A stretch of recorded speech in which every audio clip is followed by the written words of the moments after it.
On today's episode of Make It Happen, I'm talking to all of you speakers, authors, experts, and coaches out there. Today, I'm sharing with you my 4 key strategies to grow and build your speaking business. I share one bonus tip at the end, so make sure you don't miss that. But welcome to Make It Happen.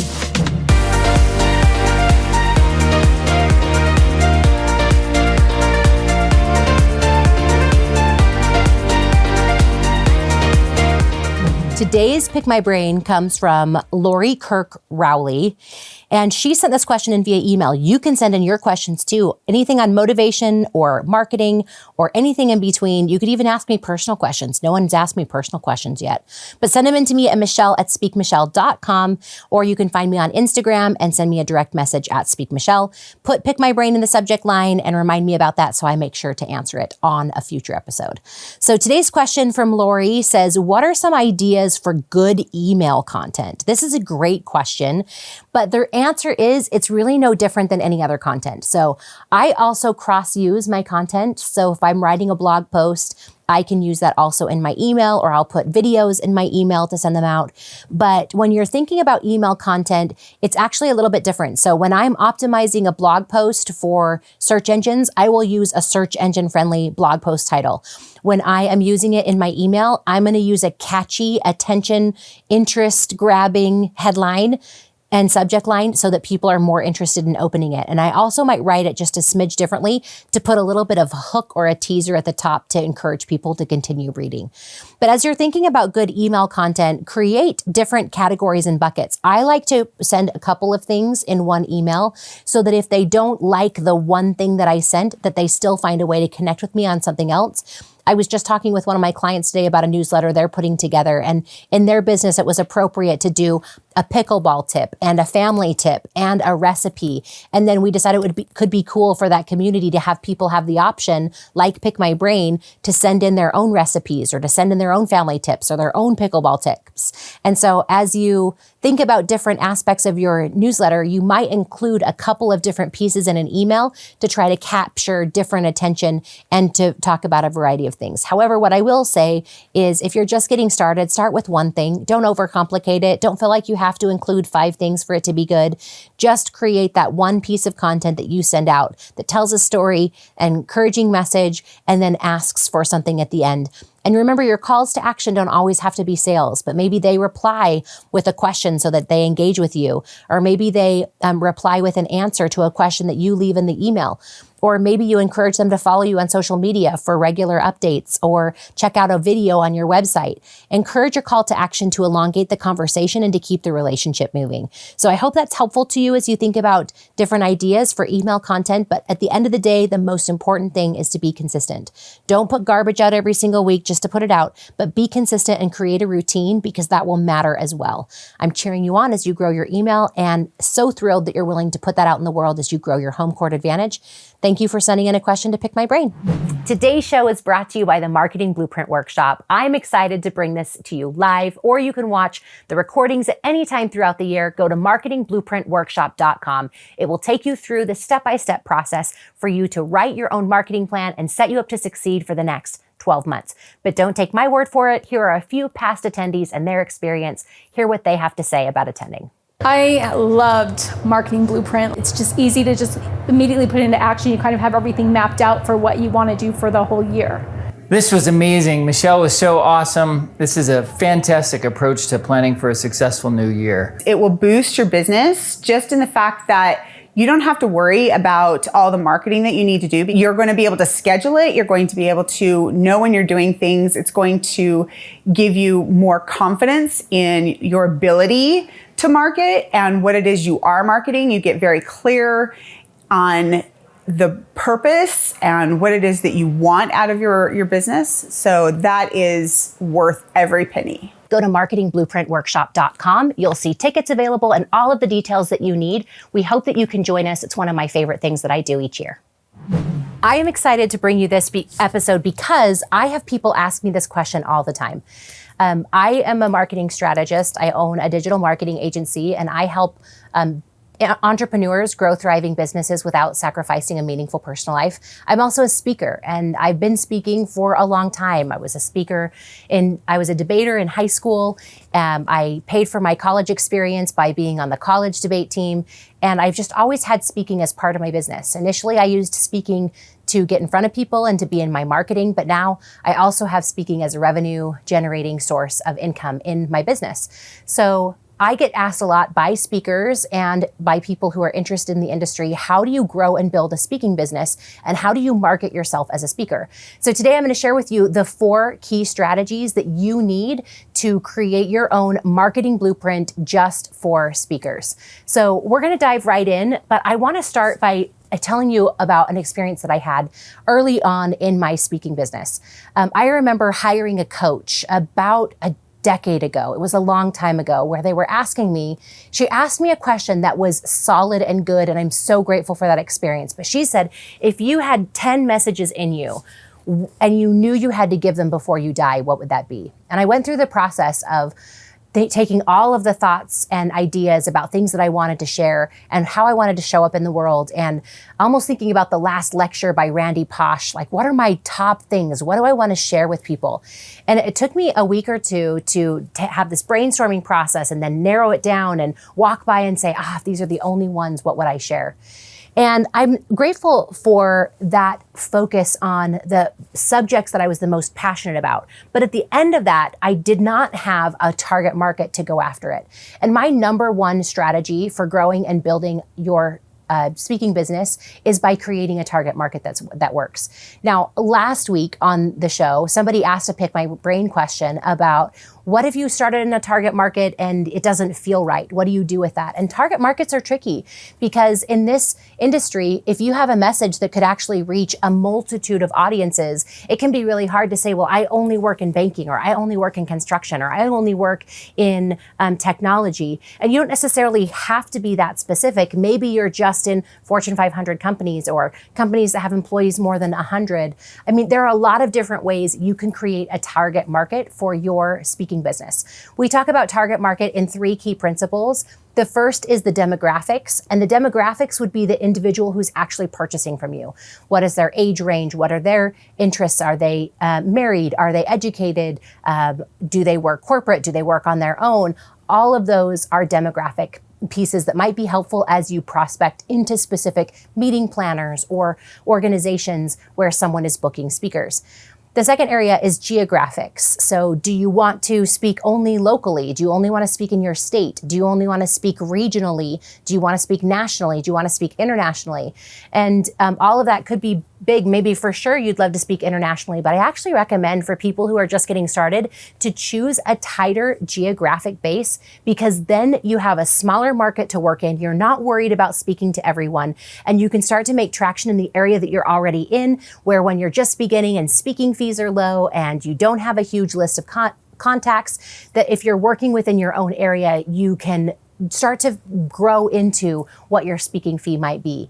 So geographics are a great way to kind of hone that target market, especially if you're just getting started. If you've been in the business for a long time and you want to work nationally or internationally, that's fine. I'm not saying you have to pick that tight niche, but I still think it's a good idea to create a target market area where you know you can help people best. And you can help a lot of people, but who can you help best? And ask yourself that question as you go through the demographics, the geographics, and then that third area, which is psychographics. And that's all about interests and where they spend their time, what they do with their time, their hobbies, their activities.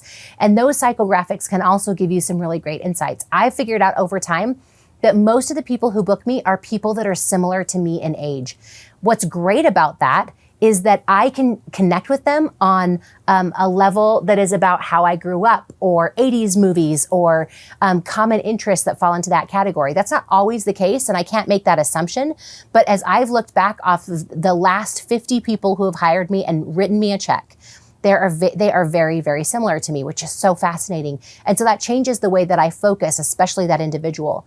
Sometimes in the speaking world, we can get distracted because there are actually two target markets. There's the target market who hires you, and there's the target market that you actually speak to. And as you are marketing who you are, you kind of need to speak to both audiences. Your social media will probably fit the audience target market. It's kind of tricky to only work with meeting planners and those who are booking speakers on social media. But you can also build greater thought leadership if it's around the topic and subject matter expertise through your social media channels. But those who book you and hire you is a completely different ballgame. You need to understand who they are, what matters to them, their values, and chances are it's different from one to another. I can make a lot of assumptions about who typically buys from me, but that doesn't necessarily mean I can leave everybody else on the table, because when a gentleman calls, or someone who is a CEO of their organization and they're 10 or 20 years older than I am, I need to still be able to speak that language specifically to the problems that I solve for the organization and the topics that are necessary for the task at hand.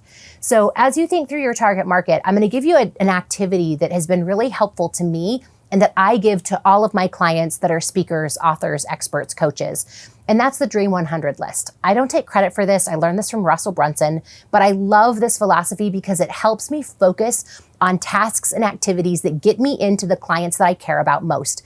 The Dream 100 list is actually sitting down and making a list of your Dream 100 clients. Is it, whether it's corporations, associations, individuals who may hire you, whatever that looks like, create it as a spreadsheet in either Google Drive or whatever spreadsheet platform that you use the most, but go in and collect all of the information that you need. The name of the individual, the title in that organization if you don't know the name, the company, the phone number, address, email address. And as you collect all of this information in your Dream 100, you have a list now to target and go after and to be kind of strategic with. Sometimes we think about marketing in being these big mass areas, and I'm a huge fan of mass marketing through social media, mass marketing through television, radio stations, even newspapers under the right circumstances. I love the opportunity to reach thousands of people through one medium or platform. However, in the speaking world, you don't really need thousands of people to know you, like you, trust you, and hire you. You need 100 people who can give you speaking engagements and who you feel like you're the right fit for. And then it's less about creating a target market and more about creating a target message. When I'm looking at those individual businesses, they have unique needs and challenges. But because I'm only dealing with 100, I can send a customized message, a customized video, a customized email that might specifically reach those needs. Now, that doesn't mean that I'm not going to get information and work from other places. In fact, up until this point in my business, about 90% of my speaking engagements and my clients through my marketing agency come from repeat customers or referrals. So I haven't spent a lot of money on marketing, yet I can see that even in the last few years, as I have taken on this activity, the quality of my engagements have improved and also my paychecks. So as I focus on those areas, I'm not always successful, but I can start to build relationships, find out when their next events are, find out what they're looking for. And the last couple of years have been really tricky in the Dream 100 area. But what has been great is that I can reach out in a spirit of connection and relationship, even if they don't have any engagements in their books, and I'm building that relationship over time so that when they do, I'm top of mind with them. But as I look at that Dream 100, I consider specific gifts. I've sent gifts to people to get in the door. I've tried to have one-on-one conversations, whether that's over phone or Zoom or in person. And that Dream 100 list has kept me focused and going as I'm consistently reaching out to those individuals on a regular basis. And I'm just getting ready to make my next Dream 100 list. And I will still keep that old one and still nurture them, but I want to start working with some new ones as well. So I recommend that you do this activity either after you go through your 100 list, or every year kind of look at it and see if there are new people that you would add to that list. But then you're focusing on specific individuals and the messages and the places that you know you can share based off of that Dream 100 list. It will take some time. It will take some time to put that list together. It's not something that you just sit down and do in one sitting. In fact, what I typically do is brainstorm for a while, and I have a little, it's under the lists section in my phone where I can keep a list where I can check them off as soon as they go into my spreadsheet. But I will say, hey, add this to the Dream 100 list. And then I go in and update it in the spreadsheet. So I'm constantly building it on my phone. I'm then going in and getting the information. And then I can have my team go and help me find additional information that will be valuable. Sometimes they're great at finding the address, phone number, email. And it's an easy way for me to then go in and keep the notes, find the right people to talk to, but everything is right there at my fingertips. And so that might take some time, and that process might be something that you need to block out over a couple of weeks. But if you make that a concerted effort over time, then the Dream 100 actually is constantly evolving and growing for you. And my Dream 100 has turned into like a Dream 300 because I know that some of those people already had speakers or they already had something else in mind, but I'm not going to drop them just because they didn't book me in 1 year. I'm going to find ways to keep in front of them that are strategic, that are valuable without being that person that's annoying, but just so that I can continue to have some of those contacts and connections. So along with your target market, create your Dream 100 and give yourself permission that you don't have to talk to every single business there ever was. But if you're strategic about the ones you do talk to, then you can grow and build traction within those organizations. Number 2 is create a content strategy. I am back to recommending any speaker who is not currently making $75,000 or $100,000 a year in their business to create weekly content pieces of some kind, whether that's a podcast, a video series, or articles. I'm going to challenge you to create regular content strategy. And I want this to be in your own home court. It's not just about creating a video and putting it on YouTube. This video will absolutely go on YouTube, but a separate blog post will be created on my website at speakmichelle.com to create a blog post so that I've got regular content showing up in that platform and popping up for people to see that I'm regularly producing information on my subject matter that I care about. And so you have to have that content strategy. And it's not just about creating and churning content just to check the box. It's about being search engine friendly and having people, when they search your name in a Google search, that you come up with content related to what you're talking about. It's about being able to send people to additional resources on your website so that maybe they're not interested in you speaking right now, but you might have an article that would be valuable for them to go and read or look at that's on that expertise that you can send via email. So that content will serve as a variety of different ways in your business. And I want you to be creating content. Now, I am at a place in my business where I could maybe check a box on that income level, but I still regularly create content. I don't want it to be stale. I don't want it to go away. But some people in this business will say, well, when I have enough money, I can do a podcast, or when I have enough money, I can do a video series. The reality is you don't have to have a big studio set up. I didn't hire a big studio to create my videos until I had done years of videos on my phone, on a tripod in my house. So don't let waiting until you have the kind of money that you need to create content hold you back from establishing that thought leadership now. And yes, some of it's going to be tragic. There are some old videos on YouTube. If you really want to go see them and introduce yourself to the first parts of Michelle McCullough creating videos, it will both frighten you and entertain you. So go ahead, knock yourself out. You get better as you do it. So keep doing it. Keep creating content. Keep creating videos if that's your platform, or podcasts if that's what you love, or writing if that's what you love. I am not a great writer, and I've said this before. I'm really a speaker first and a writer second. And so I like to create the kind of content that works within my talents and abilities. But I also love video in the speaking world, because then if somebody sees a video of mine, then they can connect with me on that level that is very similar to what a stage experience might be. And what's interesting is I spoke at an event for an estate association in the state of Utah. At that event, someone there was on the national board for the national convention. And so she reached out to me and said, hey, I would love for you to come speak at our national conference. Would you be available? We talked about some budget. We had kind of finalized some things, but there was no contract in place and there was nothing else. And because of my email list, I had sent off an email with a video that I had done. And she sent a reply to me that said, this video confirms that you are the right fit for my business. I am so excited that you're coming to our association. It's going to be a great fit. And so that content served as and that system and process of sending it out via email. And I knew she was on my list because she had signed up for my list, but I didn't send out that piece of content for her. However, it helped her in the buying process to confirm her decisions. And I've had other people who have been like, oh, I followed you for a long time. I've watched your videos. We have an event coming up. We'd love to have you come and participate.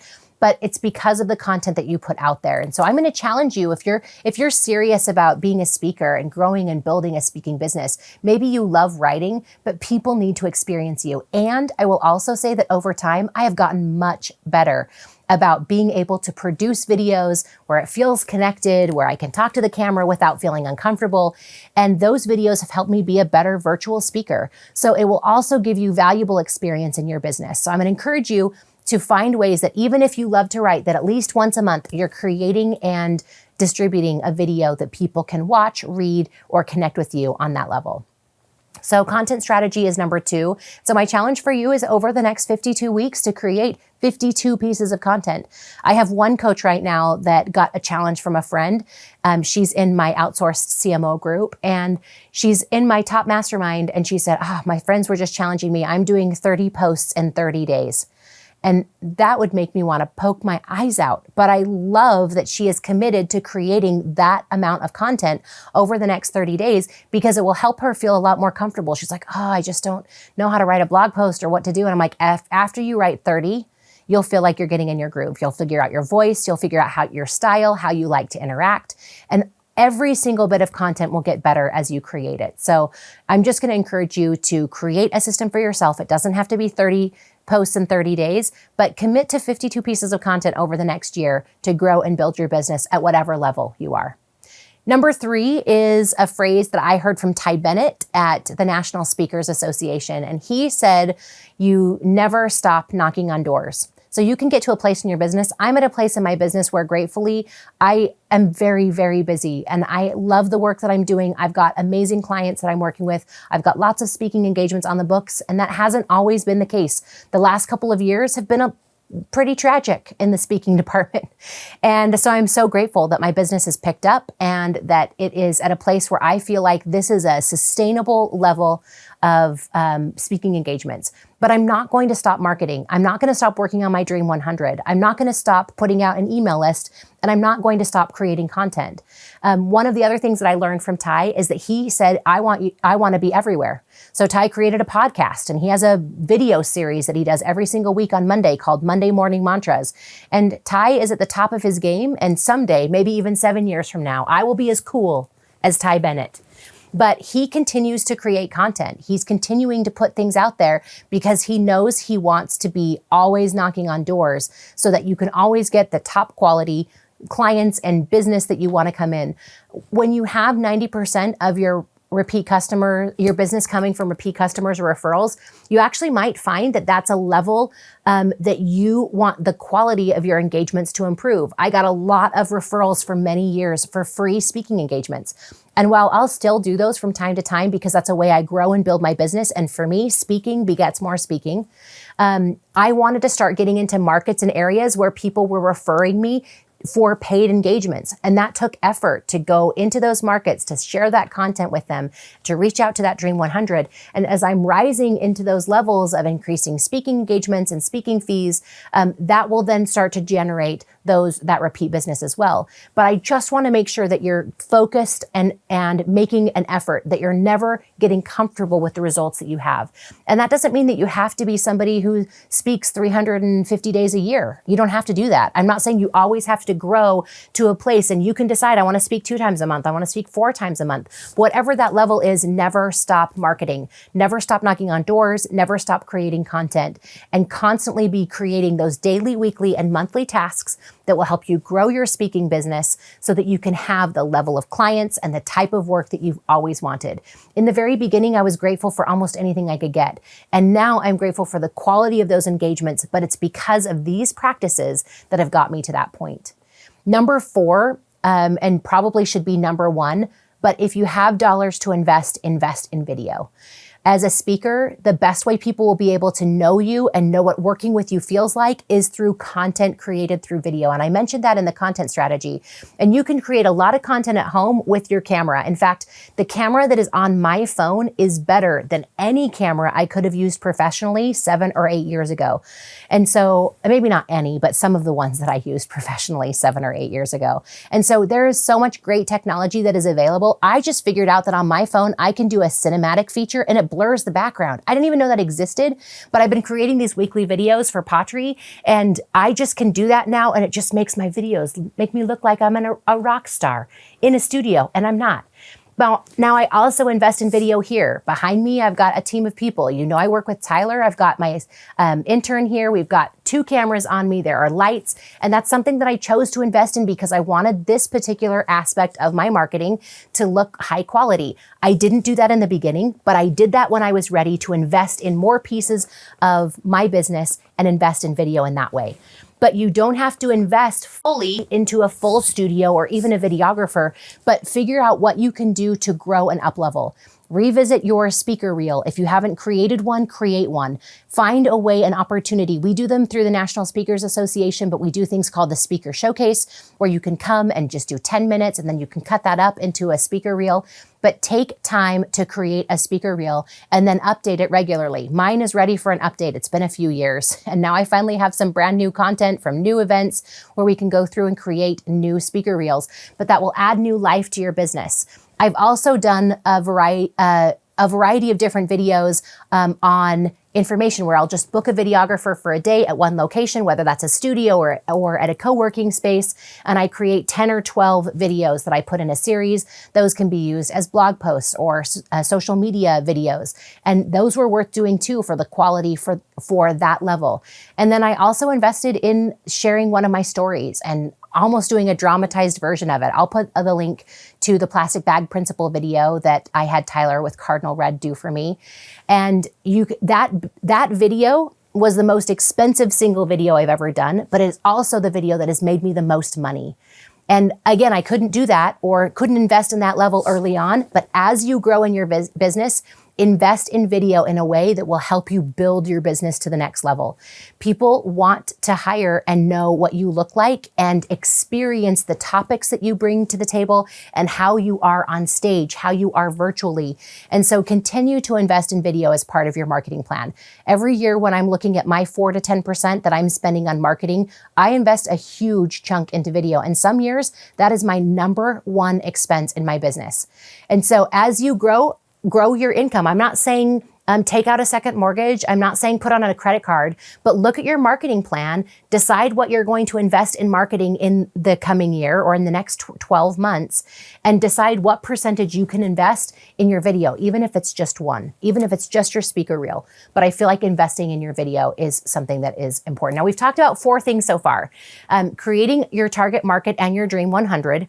2, creating your content strategy. 3, the principle of never stop knocking on doors. And 4, specifically talking about how to invest in video. But I want to share with you one bonus idea that I think is really important for speakers. And as much as you can talk about marketing, I didn't even talk about social media in this one because I've done lots of other videos on social media you can go and watch. And that can be a good part of growing and building your speaking business. But at the end of the day, you can have every single marketing strategy in place. But if you haven't honed your presentation skills or your speaking and stage presence, it does not matter about any of the others. I remember one of the most important things that was ever taught to me was that your best business card is a good speech. And so I've spent a lot of time honing speeches, and they're not always great. And then I make them a little bit better and I tweak them over time. But don't forget to spend time practicing your craft, practicing your speeches, looking at different elements so that you can have audience engagement. Get some help if you need it. If you're not somebody who's super comfortable on the stage, or if you can feel yourself needing a little bit more in that area, hire a coach, someone that can help work with you, because the only reason why 90% of my speaking engagements come from repeat customers or referrals is because of what I do on the stage. It doesn't matter about my Dream 100. They don't know about my content strategy. They're not aware that I never stop knocking on doors, and maybe they've never even seen a video, but they've seen me on stage, and that's how I get additional business. So always make sure that your presentation style is a portion of what you do to grow and build your business, and never stop working on your speech. So I am so glad that you're here. If you stumbled across this video, I'd love for you to subscribe so that you can see more videos like this in the future. And for those of you who are watching that are my speaking friends, and for those of you who are just getting started, I am cheering you on and growing and building a thriving speaking business. And as you not just speak, but share your passions and your expertise with the world. Thanks for being part of Make It Happen. Welcome to a few of my favorite things. Every now and again, I feel like I want to sing that line from Sound of Music, but I am always stopped because I know that will be a huge mistake.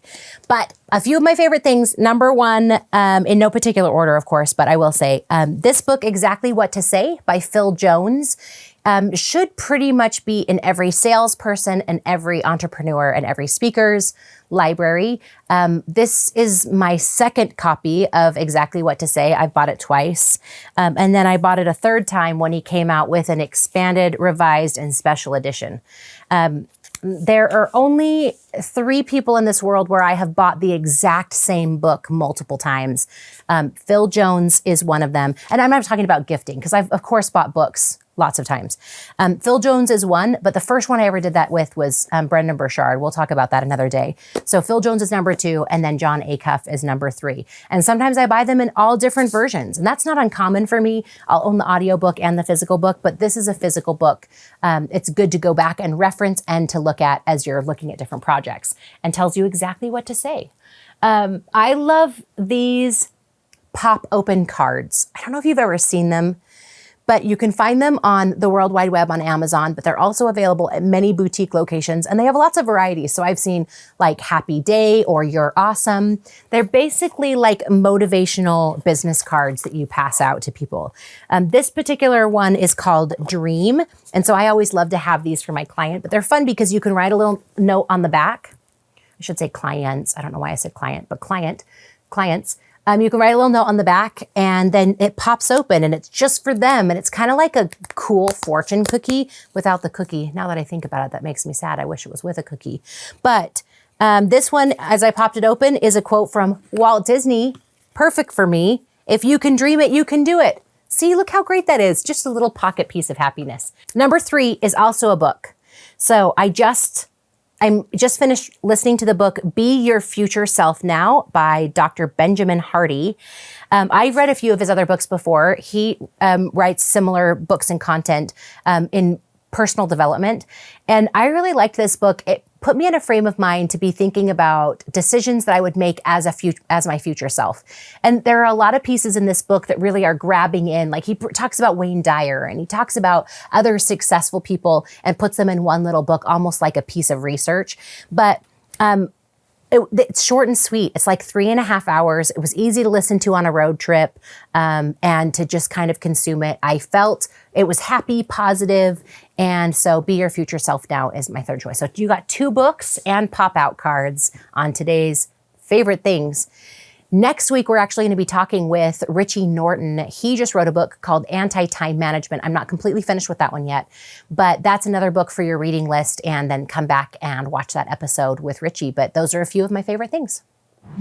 If you are a speaker or author or coach or someone who has been looking to grow and build your business, I hope that you'll take today's episode, but create a system and strategy for you to move forward.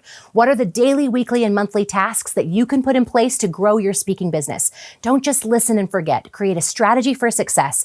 I'm cheering you on as you share your message and your passions with the world. Thank you for listening to today's episode or watching however you're consuming this show. We're so thrilled that you're part of our audience. Please, we would be honored if you would rate and review this show for others who may be looking for podcasts like this to help them grow and build their speaking business. I honor you for giving me time, and I honor you for being part of this community. Thank you for being part of Make It Happen, and we'll see you next week.